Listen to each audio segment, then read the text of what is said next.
Escucha, el Centro de Reconciliación Familiar Libertad en Casa presenta las buenas noticias.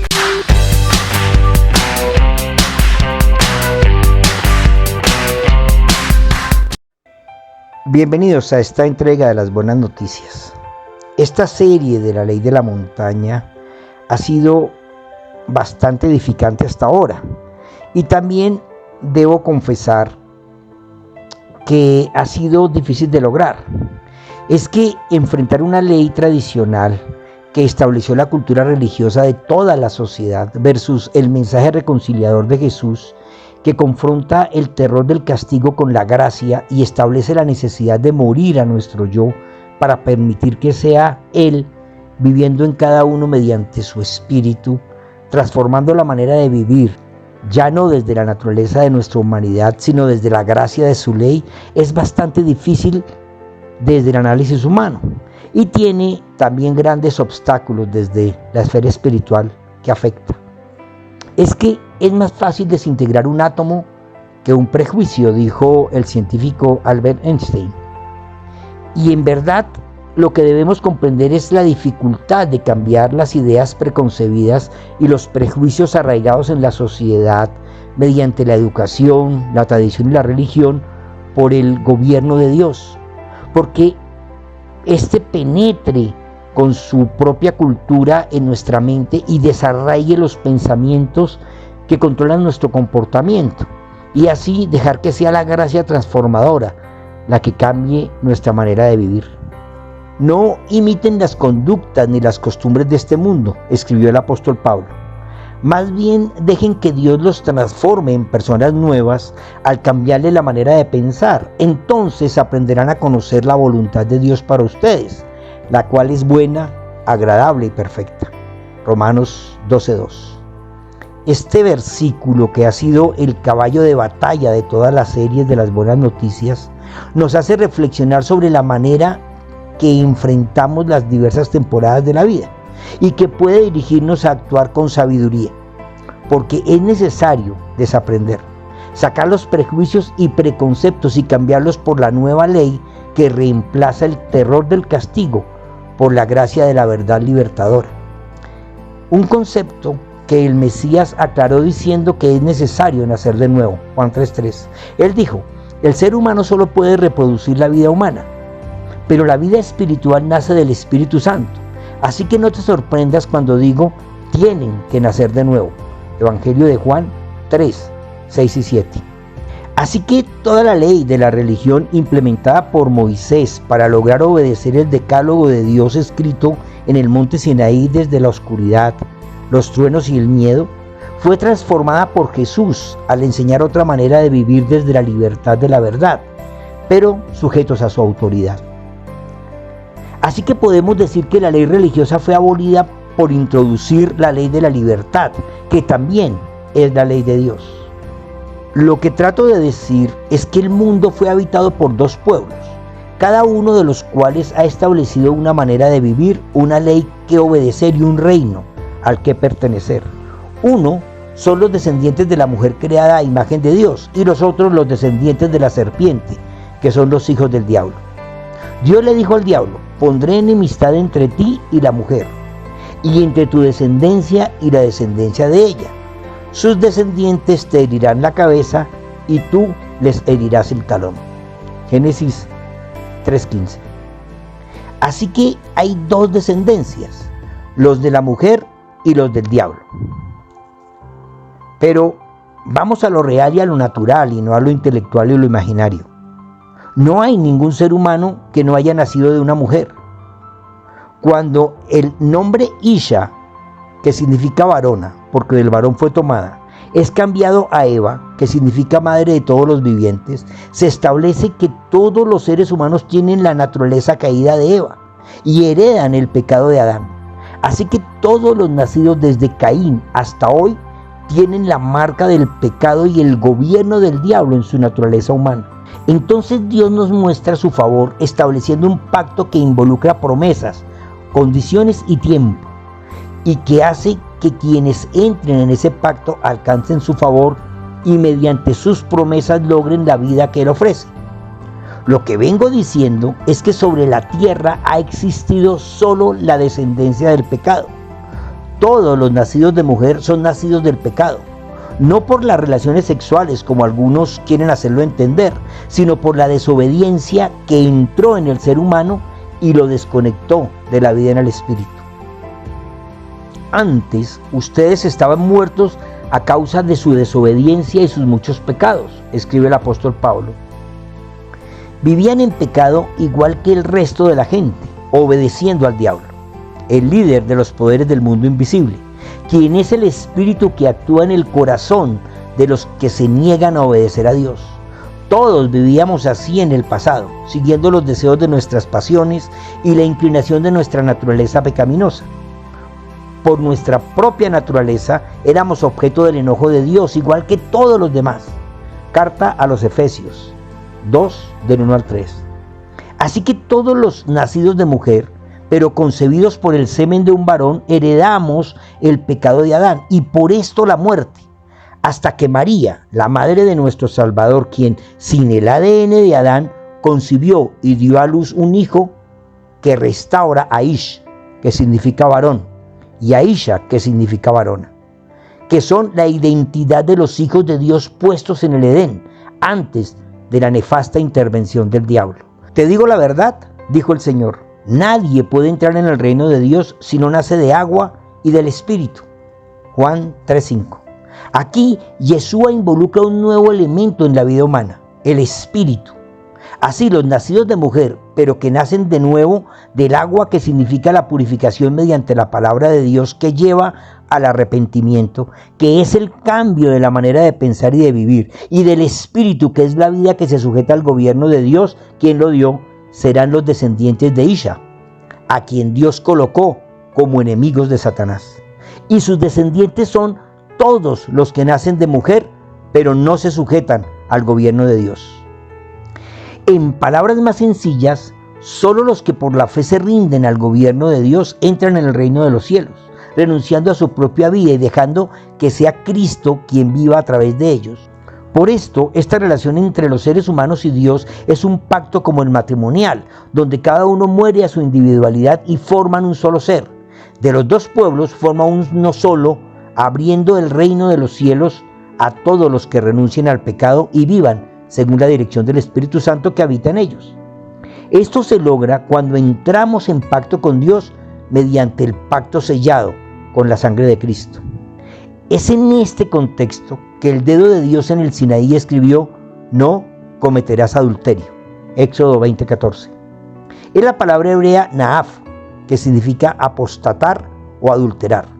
Es que en el contexto bíblico, adulterio no solo se refiere a la infidelidad conyugal, sino también a la infidelidad espiritual. Abandonar el pacto con Dios para seguir otros dioses o deseos, para obedecer otras leyes y adorar ídolos imaginarios. En la historia, Dios estableció los pactos como la manera de establecer la relación directa con su creación. Hay 7 pactos que nos llevan a entender la ley de Dios en cuanto al adulterio. Primero, hay un pacto tácito entre Dios y la primera pareja en Edén. Lo llamaremos pacto edénico y se basa en escuchar solo la voz de Dios y obedecerla. Esa era la señal del pacto. El ser humano adulteró el pacto y escuchó la voz del diablo, y el pecado entró en el mundo y con él la muerte. El segundo lo llamaremos el pacto adámico, que es la promesa de redención. Así como Dios expulsó la primera pareja por su transgresión, Él mismo hace un pacto ofreciendo que un descendiente de mujer sería la señal de ese pacto. El ser humano solo debía esperar el cumplimiento de la promesa, que muestra el camino de regreso al Edén. Pero los descendientes de Adán adulteran este pacto al no aceptar la oferta divina y preferir establecer su propia religión y manera de regresar a su presencia, creando dioses e ídolos según su propia imaginación e ignorancia. Tercero, el pacto noético. Dios promete no destruir la tierra con agua nuevamente. El arco iris es la señal de que Dios cumplirá su promesa. Pero el ser humano, rescatado del agua por el Espíritu, adultera este pacto, pues la descendencia de Noé cae en corrupción y rebelión, y como resultado la humanidad continúa en su ciclo de pecado, ignorando la misericordia divina, haciendo lo mismo que ocasionó el diluvio. Cuarto, el pacto abrahámico. Dios hace entonces un pacto con Abraham, descendiente de Sem, descendiente de Noé, descendiente de Adán, para que su descendencia sea la portadora de la promesa de redención, pactada en el Edén. Dios promete hacer de Abraham una gran nación y bendecir a todas las familias de la tierra por medio de su descendencia. Este pacto hace diferencia entre los dos pobladores de la tierra. Ahora hay diferencia entre el judío, que porta la señal en su cuerpo, que desciende de Abraham, y el que no lo es. Este pacto establece la circuncisión del prepucio como señal y la tierra de Canaán como promesa. Pero Israel, que son sus descendientes, adultera el pacto buscando ayuda en Egipto. Ante la escasez y la necesidad, abandonó la tierra de la promesa y terminó en esclavitud. Quinto, el pacto mosaico. Dios entonces hace otro pacto con Moisés, liberando al pueblo de Israel de la esclavitud. Dios entrega la ley, incluidos los 10 mandamientos que estamos estudiando, como base del pacto con Israel. Este pacto no cambia el original, que exige la obediencia, y la señal es el arca del pacto que Israel traslada a donde quiera que fuere. Este pacto es adulterado cuando se legisla sobre este y se establecen normas humanas que transgreden los principios. Sexto, el pacto davídico. Israel regresa a la tierra de Canaán y la conquista bajo el gobierno y poder de Dios, pero luego olvida su ley y pasa por periodos de esclavitud y guerras hasta el rey David. Dios hace un pacto con él y le promete que de él nacerá el rey eterno que reinará sobre la tierra. Este pacto también está manchado por el adulterio, cuando la nación de Israel se divide en 2 reinos y se involucra en todos los imperios, contaminándose con todas las culturas que los conquistaron, hasta la romana. Entonces Dios hace un nuevo pacto sellado con la sangre de Cristo, el pacto mesiánico o cristiano. Sin embargo, escribió el apóstol Pablo, cuando se cumplió el tiempo establecido, Dios envió a su Hijo, nacido de mujer y sujeto a la ley. Dios lo envió para comprar la libertad de los que éramos esclavos de la ley, a fin de poder adoptarnos como sus propios hijos. Gálatas 4 al 5. Este nuevo y último pacto encierra todos los anteriores y cumple la promesa del Edén. Así que en Cristo se establece el pacto eterno que viene de Dios, pero es voluntario y da al ser humano el derecho a la libre elección. Es por esto que Dios, al establecer el pacto con la humanidad, lo establece como una alianza matrimonial. Es que el matrimonio es una forma especial de pacto que refleja y simboliza la relación entre Dios y su pueblo. Antes del nuevo pacto, Dios se presenta como el esposo. No temas, ya no vivirás avergonzada, dice el Señor en el libro de Isaías. No tengas temor, no habrá más deshonra para ti. Ya no recordarás la vergüenza de tu juventud ni las tristezas de tu viudez, pues tu Creador será tu marido. El Señor de los ejércitos celestiales es un hombre, es el Redentor, el Santo de Israel, el Dios de toda la tierra. Isaías 54, 4 y 5. Y en el nuevo pacto, Cristo es el novio que ha dado las arras, que son el Espíritu Santo, como prenda del cumplimiento de sus promesas. Así que cuando habla de no adulterar, lo que está estableciendo la ley es que no puedes faltar a las promesas del pacto. O más bien, si no vas a cumplir, mejor no hagas pacto. Jesús eleva el estándar del pacto en Mateo 5, 27 y 28, cuando dijo: cualquiera que mira a una mujer para codiciarla, ya adulteró con ella en su corazón. Aquí el adulterio se interioriza, mostrando que la fidelidad comienza en el corazón. Es que es más que cumplir. La fidelidad al pacto es la lealtad con quien soy y a quien represento. Santiago 4:4 llama adúlteros a los que se hacen amigos del mundo, lo que implica infidelidad espiritual. ¿No sabías que la amistad con el mundo es enemistad con Dios? Y en Apocalipsis, Babilonia es descrita como la gran ramera, símbolo de la apostasía y la corrupción espiritual. Los reyes del mundo, le dijo uno de los 7 ángeles al apóstol Juan, cometieron adulterio con ella, y los que pertenecen a este mundo se emborracharon con el vino de su inmoralidad. Apocalipsis 17:2. El adulterio es veneno mortal que contamina toda nuestra vida. Aceptar el pacto establecido en Cristo es entender que hay una sola manera de vivir y es cumpliendo nuestra parte, pues Dios ya cumplió la suya. Si bebes un licor adulterado, puedes quedar ciego. Si comes comida adulterada, te puedes envenenar. Si vives una vida de infidelidad a Dios, siéndole infiel a tu esposa, es como si envenenaras tus ofrendas y las llevaras al altar. Malaquías, el profeta, escribió: esta es otra cosa que hacen. Cubren el altar del Señor con lágrimas, lloran y gimen porque Él no presta atención a sus ofrendas, ni las acepta con agrado. Claman: ¿por qué el Señor no acepta mi adoración? Les diré por qué. Porque el Señor fue testigo de los votos que tú y tu esposa hicieron cuando eran jóvenes. Pero tú le has sido infiel, aunque ella siguió siendo tu compañera fiel, la esposa con la que hiciste tus votos matrimoniales. Malaquías 2, 13 al 16. Maranata, comparte.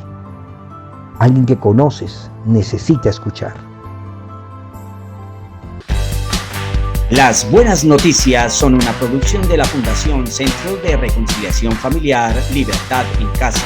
Síguenos en Facebook, YouTube e Instagram. Libertad en Casa, conquistando la tierra con la cultura del cielo.